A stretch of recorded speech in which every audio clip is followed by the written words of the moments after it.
दोस्तों नमस्कार। आज मैं आपको सुनाऊंगा एक दिल छू लेने वाली कहानी। उस दिन सवेरे 6 बजे मैं अपने शहर से दूसरे शहर जाने के लिए निकला। मैं रेलवे स्टेशन पहुंचा, पर देरी से पहुंचने के कारण मेरी ट्रेन निकल चुकी थी। मेरे पास 9:30 की ट्रेन के अलावा कोई चारा नहीं था। मैंने सोचा कहीं नाश्ता कर लिया जाए।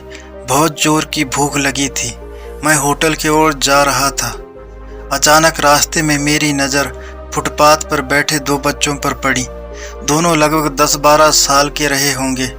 बच्चों की हालत बहुत ख़राब हो चुकी थी। कमजोरी के कारण अस्थि पिंजर साफ दिखाई दे रहे थे। वे भूखे लग रहे थे। छोटा बच्चा बड़े को खाने के बारे में कह रहा था। बड़ा उसे चुप कराने की कोशिश कर रहा था। मैं अचानक रुक गया। दौड़ती भागती जिंदगी में यहाँ ठहर से गए जीवन को देख मेरा मन भर आया। सोचा इन्हें कुछ पैसे दिए जाएं। मैंने उन्हें 10 रुपये देकर आगे बढ़ गया।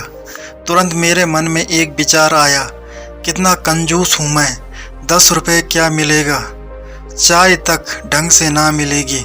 स्वयं पर शर्म आई, फिर वापस लौटा। मैंने बच्चों से कहा, कुछ खाओगे? बच्चे थोड़ा असमंजस में पड़े। मैंने कहा, बेटा मैं नाश्ता करने जा रहा हूँ, तुम भी कर लो। वे दोनों भूख के कारण तैयार हो गए। उनके कपड़े गंदे होने से होटल वाले ने डांट दिया और भगाने लगा। मैंने कहा, भाई साहब उन्हें जो खाना है वो उन्हें दो, पैसे मैं दूंगा। होटल वाले ने आश्चर्य से मेरी ओर देखा। उसकी आंखों में उसके बर्ताव के लिए शर्म साफ दिखाई दी। बच्चों ने नाश्ता, मिठाई व लस्सी मांगी। सेल्फ सर्विस के कारण मैंने नाश्ता बच्चों को लेकर दिया। बच्चे जब खाने लगे उनके चेहरे की खुशी कुछ निराली ही थी। मैंने बच्चों को कहा, बेटा अब जो मैंने तुम्हें पैसे दिए हैं उसमें 1 रुपये का शैम्पू लेकर हैंडपंप के पास नहा लेना और फिर दोपहर शाम का खाना पास के मंदिर में चलने वाले लंगर में खा लेना। और मैं नाश्ते के पैसे देकर फिर अपनी दौड़ती दिनचर्या की ओर बढ़ निकला। वहाँ आसपास के लोग बड़े सम्मान के साथ देख रहे थे। होटल वाले के शब्द आदर से परिवर्तित हो चुके थे। मैं स्टेशन की ओर निकला। थोड़ा मन भारी लग रहा था।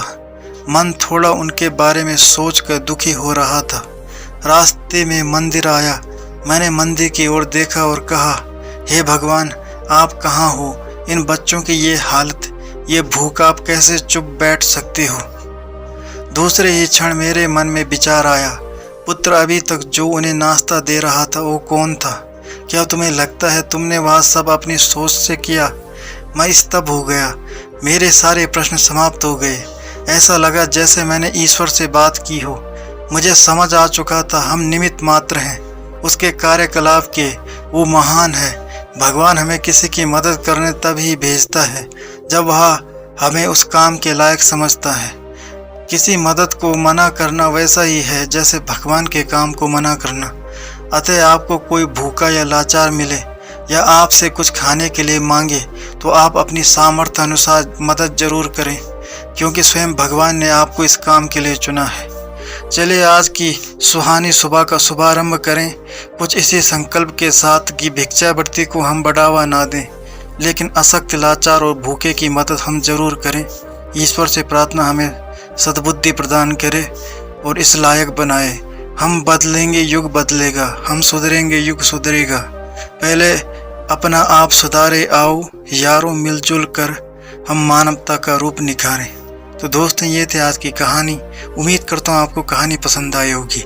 अगर आपको कहानी पसंद आई है तो चैनल को सब्सक्राइब करें और बेल आइकन को प्रेस करके ऑल पर भी क्लिक कर दें। धन्यवाद।